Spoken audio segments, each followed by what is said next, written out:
Good morning my friends. आज हम लोग पढ़ने वाले हैं वर्क, एनर्जी एंड पावर।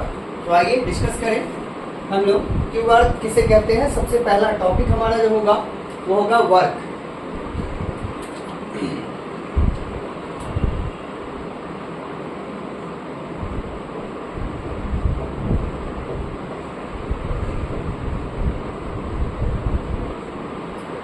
तो वर्क का सबसे सिंपल सा डेफिनेशन है और सबसे बेस्ट डेफिनेशन आप कह सकते हैं कि वर्क जो है वो फोर्स और डिस्प्लेसमेंट का स्केलर प्रोडक्ट होता है। अर्थात आपने वेक्टर चैप्टर में पढ़ा होगा डॉट प्रोडक्ट को ही स्केलर प्रोडक्ट कहा जाता है। तो वर्क को हम फोर्स और डिस्प्लेसमेंट का डॉट प्रोडक्ट या स्केलर प्रोडक्ट कह सकते हैं। ठीक है, और ये सबसे बेस्ट डेफिनेशन है वर्क का।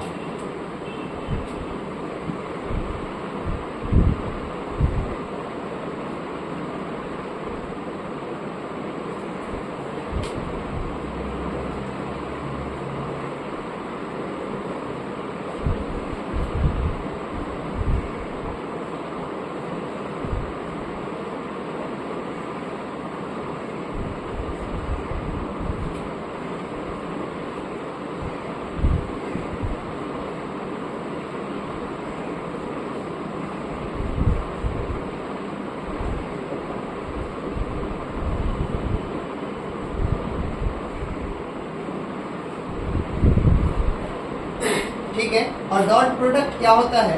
तो अगर ए डॉट बी का हम मैग्नीट्यूड की बात करें तो लिखाता है ए बी कॉस थीटा। तो यहाँ पे हमारा क्या हो जाएगा W equal to F S cos theta.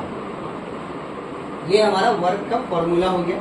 तो वर्क का सिंपल सा डेफिनेशन है, या आप ऐसा भी बोल सकते हैं कि जब किसी वस्तु पे बल लगाया जाता है और बल के दिशा में वस्तु का जो विस्थापन होता है तो उस वस्तु पे लगने वाले बल के परिमाण तथा बल के दिशा में हुए विस्थापन के गुणनफल को हम क्या कहते हैं? वर्क कहते हैं। या सिंपल सा आप डेफिनेशन बोल सकते हैं कि वर्क जो होता है वो फोर्स और डिस्प्लेसमेंट का डॉट प्रोडक्ट होता है, स्केलर प्रोडक्ट होता है।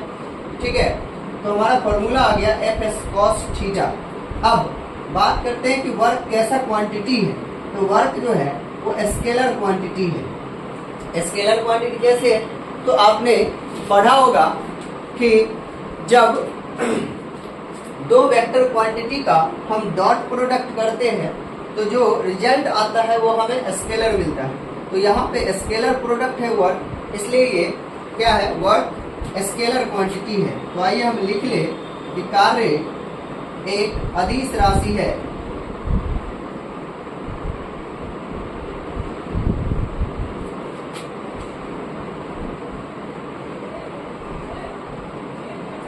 ठीक है माय डियर फ्रेंड्स, आप इसे नोट करें।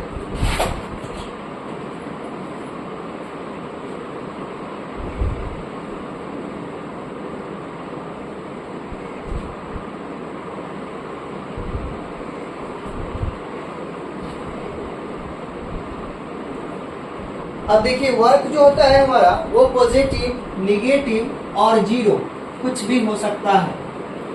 यानी वर्क पॉजिटिव भी हो सकता है, निगेटिव भी हो सकता है, जीरो भी हो सकता है। तो ये बात डिपेंड कहाँ करता है? तो वर्क जो है डिपेंड करता है कॉस थीटा पे। ठीक है, तो हम सेकेंड पॉइंट ये लिख सकते हैं कि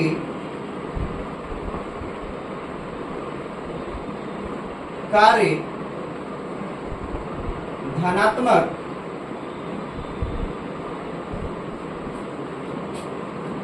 ऋणात्मक तथा शून्य हो सकता है।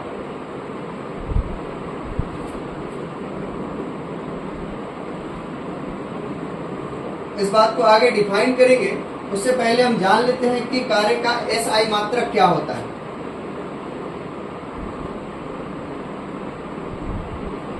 कार्य का SI मात्रक जूल होता है।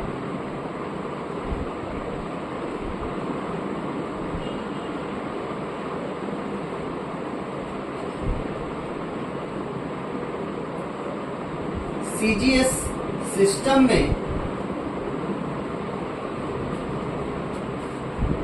कार्य का मात्रा अर्ग होता है।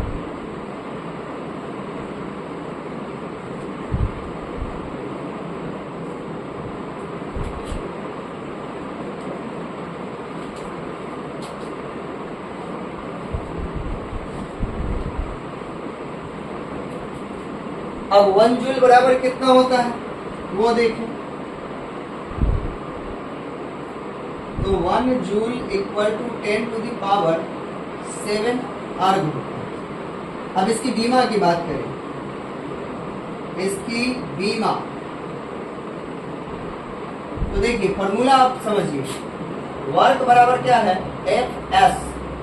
एफ का क्या हो जाता है, एम एल टी पर पावर -2 और एस का हो जाएगा यहाँ पे ये है डिस्प्लेसमेंट एल, यानी ये हो जाएगा एम एल टू टी पे पावर -2, अर्थात इसकी बीमा हो जाएगी एम एल पे पावर 2 और टी पे पावर -2।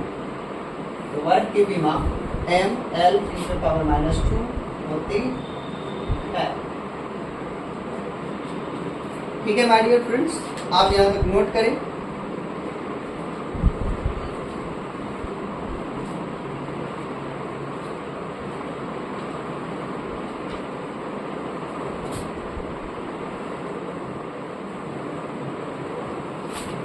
तो वर्क एनर्जी पावर का ये हमारा पहला क्लिप है, पहला वीडियो है।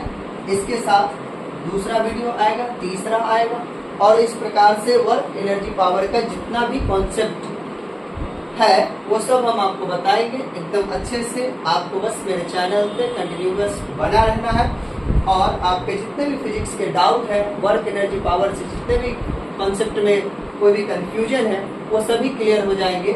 और इस पर जो है हम लोग छोटे मोटे न्यूमेरिकल्स भी आपको बता देंगे, ठीक है, और उसके बाद सारा कॉन्सेप्ट आपका क्लियर हो जाएगा। अब आइए कि वर्क जो हमने अभी इससे पहले पॉइंट्स लिखाया कि वर्क धनात्मक, ऋणात्मक तथा शून्य हो सकता है, उसकी बात कर ले। तो देखिए पहला केस होता है, केस 1 की बात करें तो अगर हमारा थीटा जब 0 डिग्री होगा, क्योंकि मैंने पहले बताया कि W जो है वो डिपेंड किस पे करता है, कॉस थीटा पे डिपेंड करता है। तो थीटा अगर 0 डिग्री होगा तो क्या,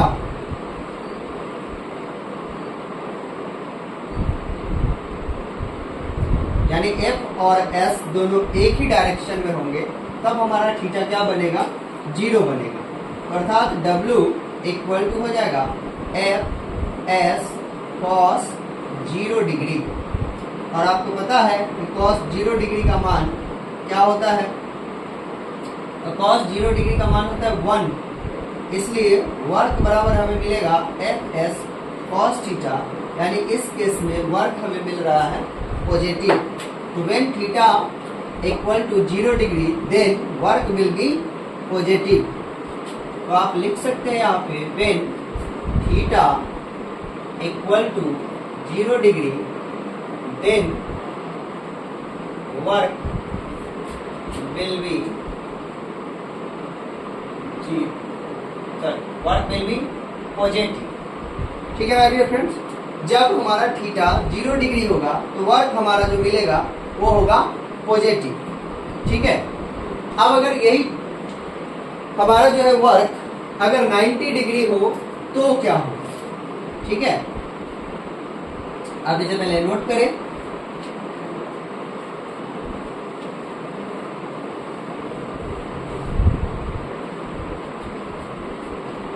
अब हम कर देते हैं कि थीटा हमारा अगर 90 डिग्री हो तो वर्क हमारा हो जाएगा 0।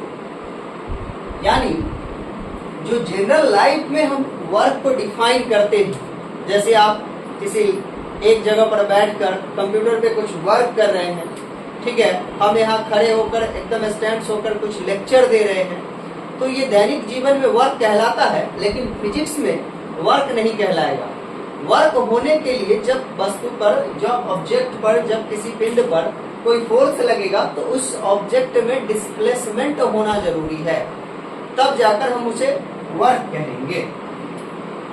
तो आप देखिए यहाँ पर ये हो गया हमारा 90 डिग्री का एंगल बन रहा है।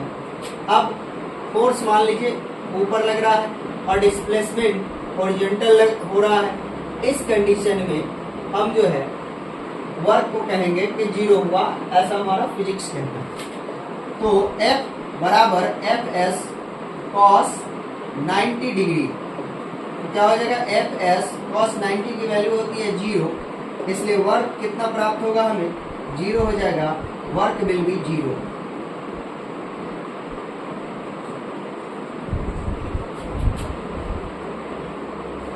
अब तीसरा केस आता है, ये हमारा केस 2 हो गया।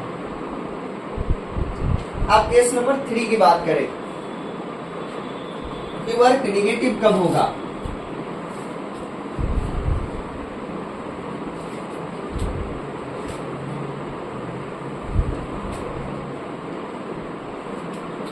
Case 3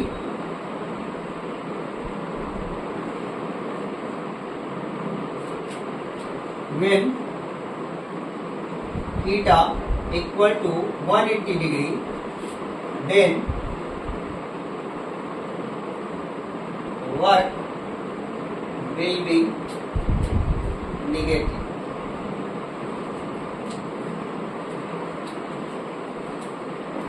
W equal to F S cos 180 degree put करते हैं।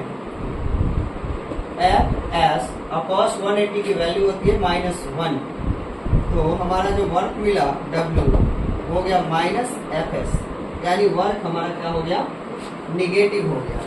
ठीक है माय डियर फ्रेंड्स, तो आज हम लोग क्लास को यहीं पे ऑफ करते हैं और इसके बाद हम लोग एनर्जी और पावर के बारे में डिस्कस करेंगे। ठीक है, इस पे कुछ न्यूमेरिकल्स बनाएंगे। आज के लिए इतना ही, धन्यवाद।